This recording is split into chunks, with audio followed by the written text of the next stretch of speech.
Hai, perkenalkan nama saya Nika Desmati Asik. Saya dari kelas 9I. Di sini saya akan membahas materi tentang perdagangan internasional.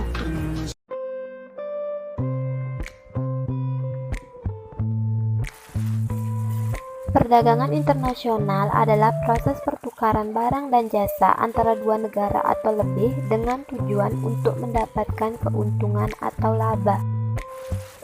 Dalam kegiatan perdagangan, terdapat kegiatan ekspor dan kegiatan impor. Ekspor adalah kegiatan mengirim atau menjual barang ke negara lain. Negara pelaku ekspor disebut eksportir, sedangkan impor adalah kegiatan masuknya barang dari negara lain. Negara pelaku impor disebut dengan importir. B. Perbedaan perdagangan dalam negeri dengan perdagangan internasional. 1. Perdagangan dalam negeri. Kegiatannya dilakukan dalam wilayah suatu negara. Pembeli dan penjual cenderung bertemu. Mata uang yang digunakan sama. Biaya angkut lebih murah dan kualitas barang bervariasi. 2. Perdagangan internasional. Kegiatannya dilakukan dalam wilayah antar negara. Pembeli dan penjual tidak berinteraksi secara langsung. Mata uang yang digunakan berbeda sehingga menggunakan devisa.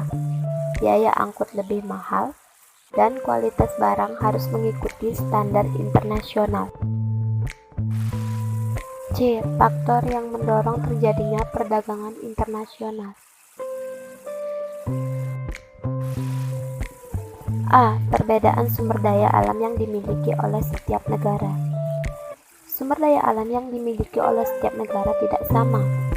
Hal itu mengakibatkan perbedaan hasil produksi dari tiap-tiap negara. Misalnya, Arab Saudi tidak mampu menghasilkan sayur mayur, maka mereka akan mengimpor dari negara di kawasan Asia yang dapat menghasilkan sayur mayur. B. Perbedaan tingkat kualitas sumber daya manusia atau SDM. Suatu negara yang memiliki sumber daya manusia yang dilihat terutama dari segi kualitas, maka akan menghasilkan barang dan jasa dengan mutu atau kualitas yang lebih baik. C. Perbedaan ilmu pengetahuan dan teknologi atau IMTEK.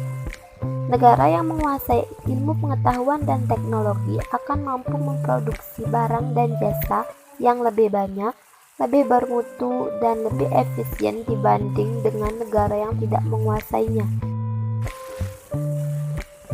D. Perbedaan budaya suatu negara. Perbedaan budaya suatu negara akan sangat mempengaruhi barang yang dihasilkan.